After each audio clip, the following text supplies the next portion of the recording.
I think if you're old enough, you remember the 2013 Xbox One reveal as a complete disaster.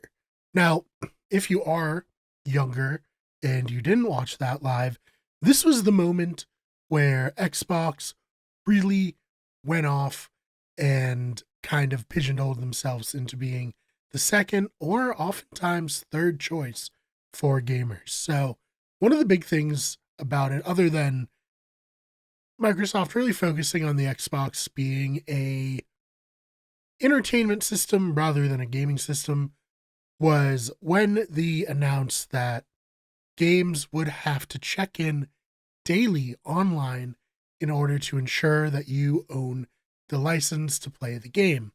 It also would mean that you weren't able to just let people borrow physical games. This was a huge deal at the time. In fact, PlayStation made a commercial that I'm going to show right now. This is how you share your games on PS4.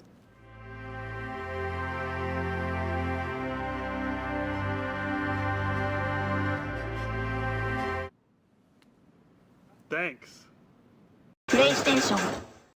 Where they basically just were punking on Xbox for doing this.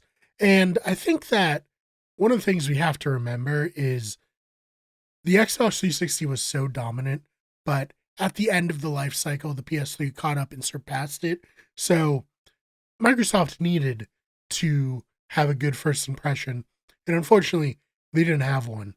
So that, in my mind, really sank Microsoft for years and years. But now that Sony has more or less won the console war, they are bringing back DRM, not as extreme as the daily connection for the Xbox, but in a 1 out of every 30 days, you have to reconnect on any digital games bought after the beginning of April 2026. So let's head over to Tom's Hardware and Hasim Nasir, who writes, Sony roll out 30-day online DRM check-in for PlayStation digital games. Players could temporarily lose access if they don't keep their console online. A few days ago, reports of a new DRM policy surrounding the PS4 and PS5 consoles began popping up.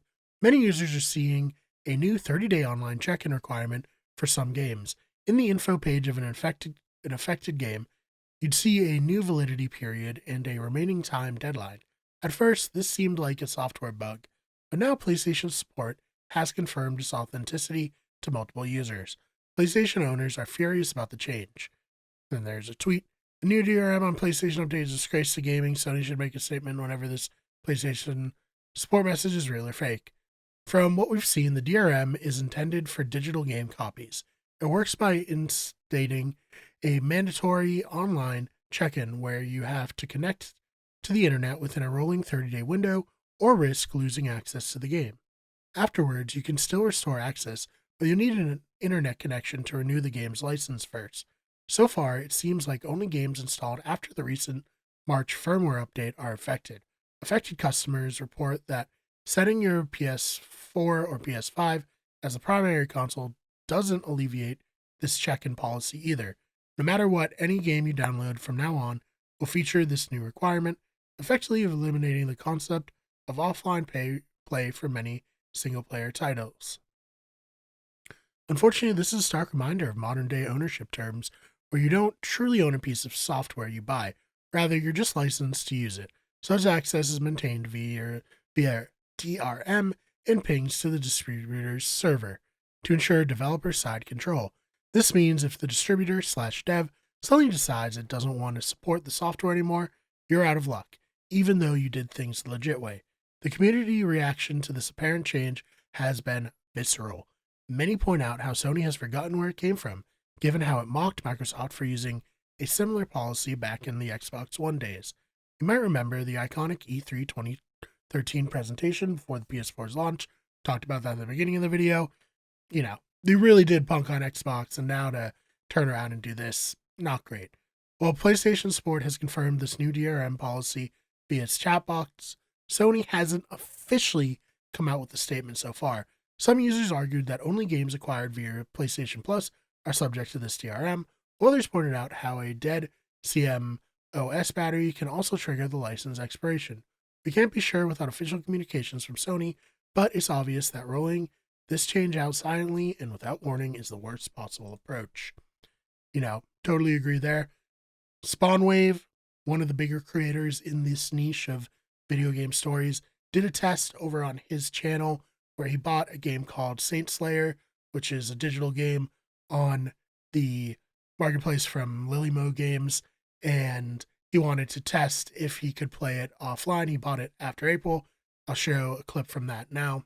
Little CMOS battery door, and with one Phillips head screw, the battery comes right up, and that should now have reset our licenses. So now I just need to turn the system on, leave it disconnected from the internet, and we'll see if we can load up any of those newer games. All right, back to the dashboard. The time you can see is all messed up. It's supposed to be just after 4 p.m. Eastern, and it thinks it's 7 o'clock. Yeah, you can see it's defaulted back to 2011, 12/31/2011, 7:01 p.m., which if I did connect to the internet, it would fix the date, the time, any of that.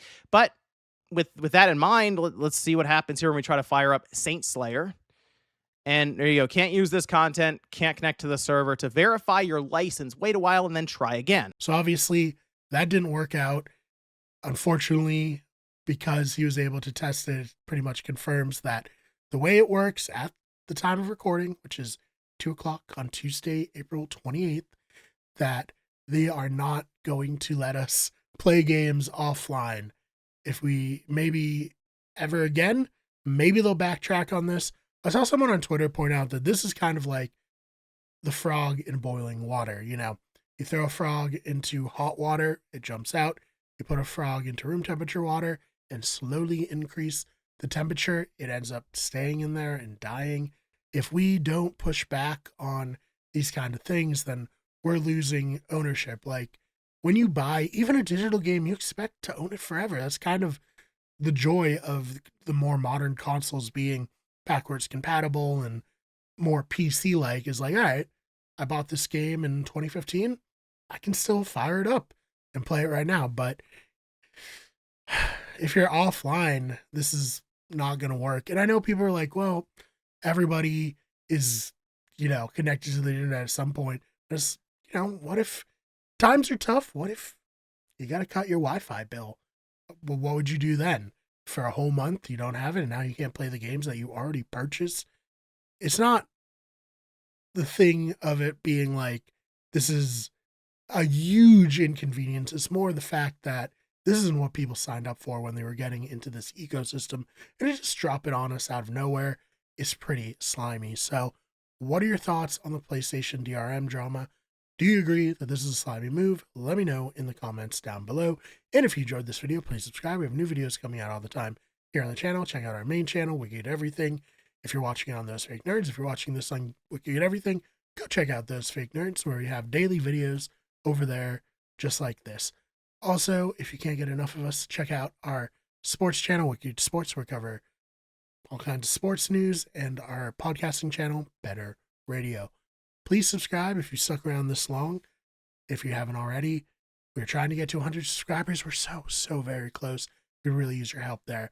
Again, thank you so much for checking this one out, and I will see you in the next one.